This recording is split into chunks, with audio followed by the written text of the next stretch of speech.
Hi everybody, this is Pranita Dash. I have secured All India rank 42 in this year's UPSC Civil Services examination. This is the first time I'm going live, so I hope I'm audible to everybody. So what we are going to do here is first I'll address the frequently asked questions by the UPSC aspirants, and then you can ask me your doubts over comments and I'll try to answer all your queries there itself. So चलिए हम शुरू करते हैं. First of all, a brief introduction. My name is Pranita Dash. I'm born and brought up in Odisha, in a small town of Baripada, but then I moved to Bhubaneswar for my schooling. Then I did my graduation in economics from St. Xavier's College, Calcutta. उसके बाद मुझे एक scholarship पे university of London में मेरा masters करने का मौका मिला, तो 1 साल मैंने वहाँ बिताया है. वहाँ से लौटते ही मैंने शुरू कर दिया अपना सिविल सर्विसेज का प्रिपरेशन. लास्ट ईयर 2022 में मैं यूनिवर्सिटी ऑफ कैम्ब्रिज गई. वहाँ पे मेरा एमफिल इन इकोनॉमिक रिसर्च अभी कोर्स चल रहा है, जो कि जुलाई में ख़त्म हो जाएगा. First things first, this was my third attempt at the examination. In the initial 2 attempts, I had not managed to clear the preliminary stage. So the third time proved to be lucky for me and I got All India rank 42. First of all, thank you everybody. आपने मुझे Instagram, LinkedIn, Facebook, WhatsApp बहुत सारे messages किए, बहुत सारे wishes दिए. I hope I am able to do good work as a responsible civil servant and make all of you proud. Now coming to all the messages of aspirants, आपने बहुत questions पूछे कि क्या था मेरा strategy, कैसे मैंने मेंस क्लियर किया, कैसे मैंने इंटरव्यूज़ दिए. तो मैं आपको पहले ये डिस्क्लेमर देना चाहती हूँ कि there is no set standard, there is no set strategy that will help you sail through the examination. आपको अपने स्ट्रेंथ्स और वीकनेसेस के हिसाब से ही आपका स्ट्रेटजी आपको डिवाइस करना चाहिए. But at the same time there are a few things that every aspirant has to do mandatorily, और वो चीज़ मैं आपको बताने वाली हूँ. मैं आपको बताने वाली हूँ कि मैंने क्या किया है, रादर देन कि कोई एक sure short strategy at clearing this examination. So मेरा यूपीएससी जर्नी के बारे में आपको थोड़ा बताना चाहती हूँ कि मैंने एक्चुअली जब पहला अटैम्प्ट दिया था तब मेरा बिल्कुल अनप्रिपेयर्ड अटैम्प्ट था. मैं ऐसे ही चली गई थी एग्जामिनेशन टू सी जस्ट कि कैसे क्वेश्चंस आता है, if I'm able to solve even a few of the questions. So I had not studied for the examination. It was just a trial attempt. But at the hindsight, I believe that nobody should ever do that. In fact, आपका first या second attempt should be your best attempts. और अगर आप subsequent attempts दे रहे हो, you should always focus on improving upon the previous attempt. तो मेरा 2020 वाला attempt was totally unprepared. However, 2021 में I made a very prepared attempt at the examination, but then I missed prelims by less than 2 marks. So I was totally devastated. फिर मैंने almost सोच लिया था कि this exam is not for me. ये शायद बहुत ही टैलेंटेड, बहुत ही इंटेलिजेंट लोग क्लियर कर पाते हैं और शायद मैं उनमें से नहीं हूँ. But that is when the family, the mentors, they stood by me, my friends, they told me that no, you'll be able to do it. और फेलियर के बाद गिव अप करना is not an option. You should improve upon your previous attempt, और फिर आपका जो next attempt है वो आप बहुत ही बेटर वे में आप दे सकते हो. सो मैं बोलूँगी कि अगर ऐसे कोई एस्पिरेंट्स अभी देख रहे हैं जो बार बार फेलियर्स का सामना कर चुके हैं, मैं बोलूँगी कि डू नॉट गिव अप. अगर मैंने ये एग्ज़ाम क्लियर किया तो आप सब भी कर सकते हैं. I was never someone who was like the topper throughout school, पर I was a very sincere student. तो आप अगर आप सिंसियरिटी के साथ पढ़ रहे हो, अगर आप को हार्ड वर्क करने में कोई झिझक नहीं है, then this exam is definitely for you. And sooner or later you will definitely clear this examination. Just have enough confidence in your abilities and keep going. Perseverance ही आपको इस एग्ज़ाम में अच्छा आपको सक्सेस दिला पाएगा. अब मैं आपको अभी प्रीलिम्स की स्ट्रैटेजी बताने वाली हूँ. पहले coming to the book lists. तो बुक लिस्ट वही है जो सबका होता है. जैसे कि द यूजुअल बुक्स, पॉलिटी के लिए लक्ष्मीकांत हो गया. एंशियंट मेडिएवल के लिए मैंने रेफ़र किया था जो न्यू NCERTs है, themes in Indian history. Modern India के लिए वो स्पेक्ट्रम का वो book was enough for me. And economics मेरा ऑप्शनल था, तो मैंने प्रीलिम्स के लिए कोई सेपरेट बुक नहीं पढ़ा था. So this was just the normal जो मैंने ऑप्शनल में पढ़ा था उसी को ही मैंने ब्रशअप किया. But however if you don't have economics optional और आप GS के हिसाब से पढ़ रहे हैं, तो आई हैव हर्ड कि श्री राम का जो ब्लैक बुक आता है दैट इज़ क्वाइट इंफॉर्मेटिव, तो आप वो देख लीजिए. And at the same time you can also like focus on the very important topics like inflation, monetary policy, fiscal policy.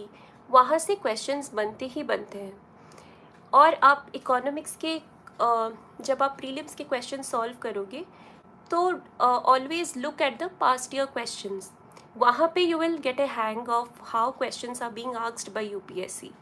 जैसे कि statements having the word consistently, they are bound to be wrong.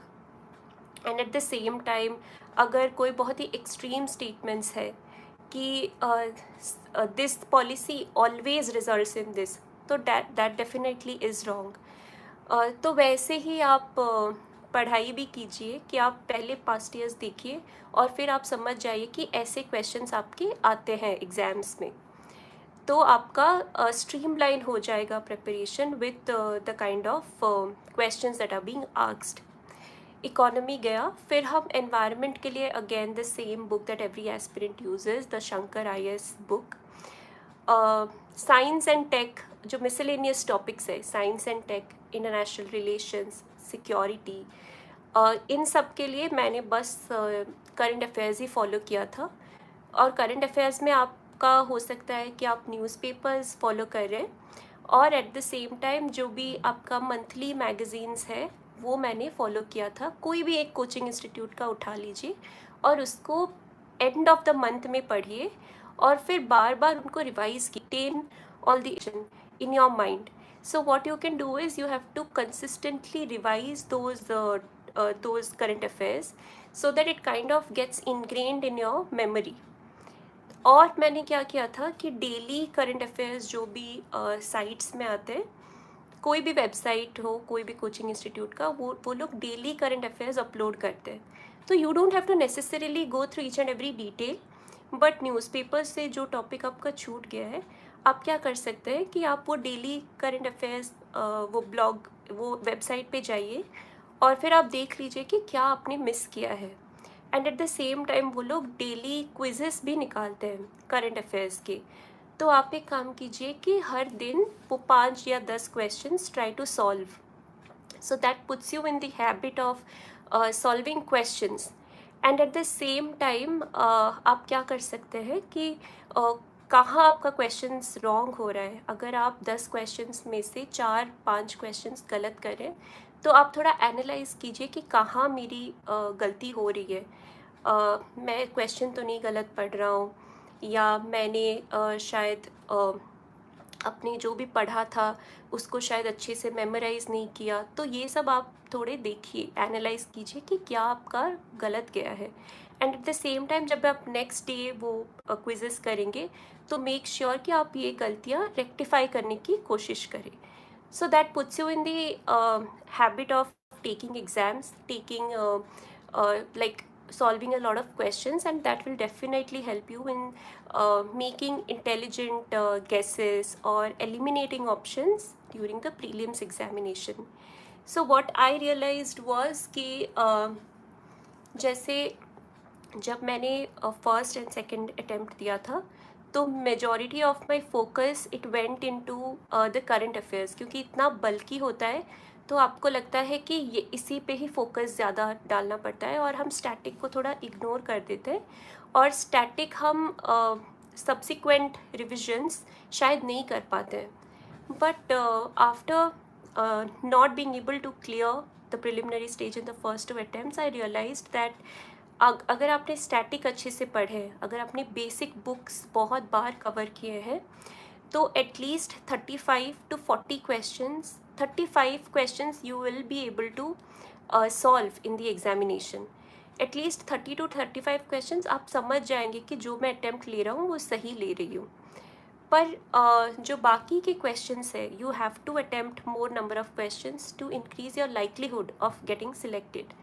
तो उसके लिए आप क्या कर सकते हैं कि उसके लिए ये सब जो आपने प्रैक्टिस किया होगा थ्रू टेस्ट सीरीज़ हो या आपने जो ये डेली करंट अफेयर्स किया होगा या जो भी आपका अवेयरनेस होगा, आप वो सब यूज़ करके एलिमिनेशन टेक्निक्स पे काम कीजिए, इंटेलिजेंट गेस वर्क टेक्निक पे आप काम कीजिए. So that will definitely help you fetch another 30-40 marks in the examination. Prelims में द कैच इज़ कि you don't really have to like score 200 out of 200 in the examination. Your goal is to score somewhere between 95 to 110, and that will definitely help you sail through prelims. So आपको ऐसा नहीं है कि exam में सारे questions attempt करने चाहिए, आप सबसे बेस्ट आपके अटेम्प्ट्स मेक कीजिए. एंड मेरा वो है कि आप 80% ऑफ द टाइम जो भी आप प्रीलिम्स के प्रिपरेशन को दे रहे हैं, फॉर जैसे मैंने टॉपर्स का देखा था, उन्होंने बोला है कि आप 3 months बिफोर प्रीलिम्स आप प्रिपरेशन स्टार्ट कीजिए. पर मैंने, क्योंकि मेरा prelims was the most challenging and daunting part, what I used to do was I started preparation for prelims about 4.5 months before the actual examination, because I felt कि that suited well to my strengths and weaknesses. So you can also plan your strategy accordingly. और उसी time पे what I used to do was 80% of the time I used to devote to the static affairs, and 20% of the time I devoted to current affairs as well as the newspapers. And every like 4 to 5 days I was taking a test. इधर आप वो 50 questions वाला कर सकते हैं या पूरा tests भी दीजिए, लेकिन आप वो सिमुलेटेड एनवायरनमेंट में दीजिए कि आप प्रीलिम्स का अगर टेस्ट दे रहे हैं तो 2 hours में you have to like solve the entire paper. If you are taking more than 2 hours और you are solving it in like 1 hour, then that doesn't necessarily reflect the kind of atmosphere you will be facing in the actual examination. So try testing yourself in an exam environment, and that will definitely help you in the examination. Just give me a second.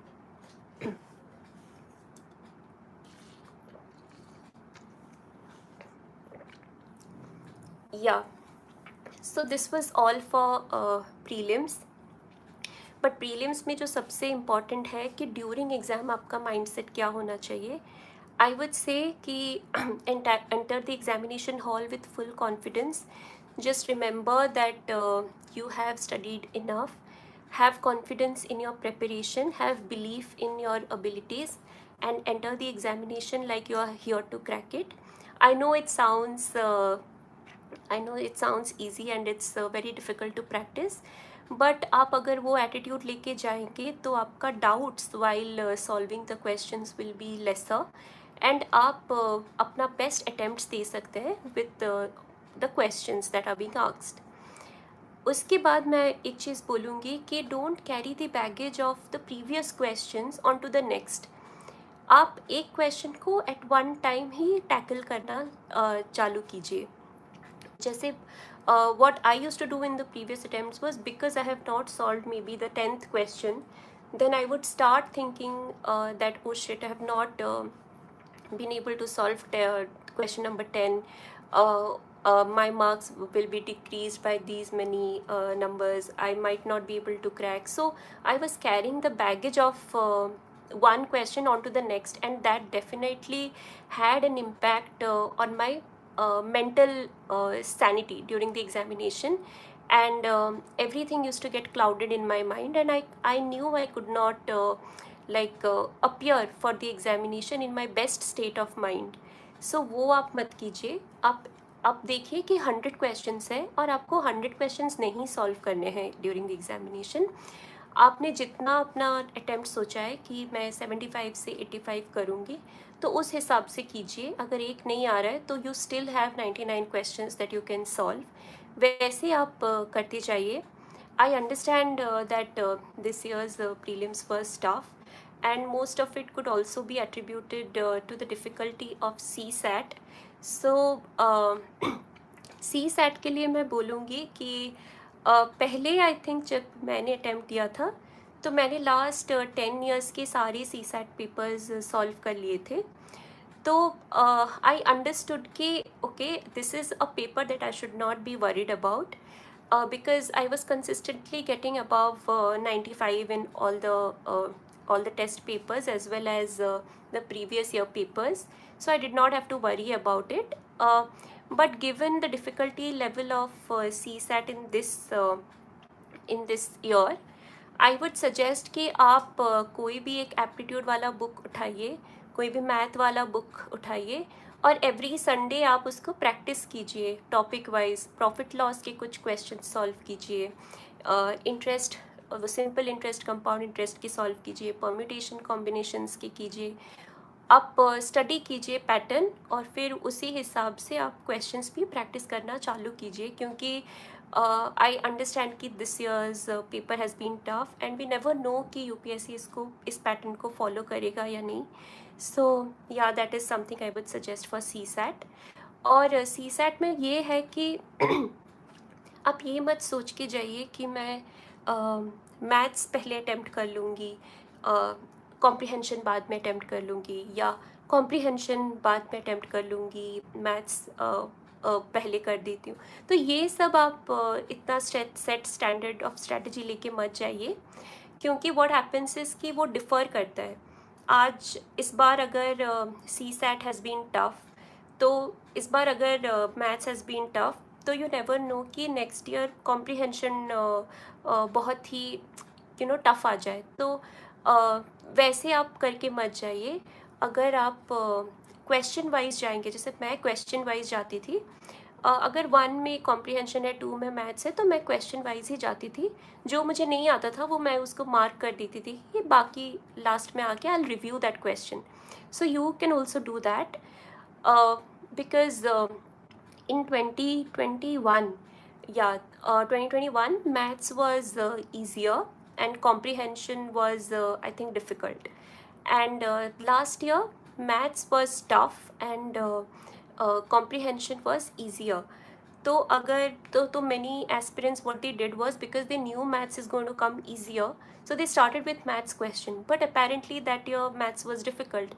So by the time they went to comprehension, they had less time to solve the reading comprehension questions. So don't go with that state of mind कि इतना कि ऐसे करना है, इतना करना है. Look at the paper and then decide कि क्या मुझे करना है. Same with the GS paper, don't go with the strategy कि 92 क्वेश्चंस मतलब 92 ही करने हैं. आई नो समवन जिन्होंने बस 78 क्वेश्चन सॉल्व करके आए थे solve, and he could like get through prelims with a very good score.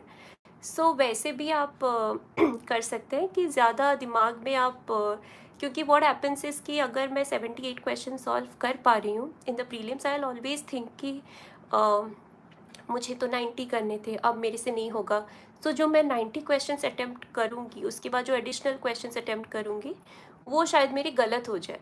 सो वो वैसे हिसाब से मत कीजिए. आप 78 क्वेश्चंस में आप अगर देख रहे हैं कि अबव 100 या 95 जा रहा है, तो stop, I would say. So this is what I would suggest for prelims.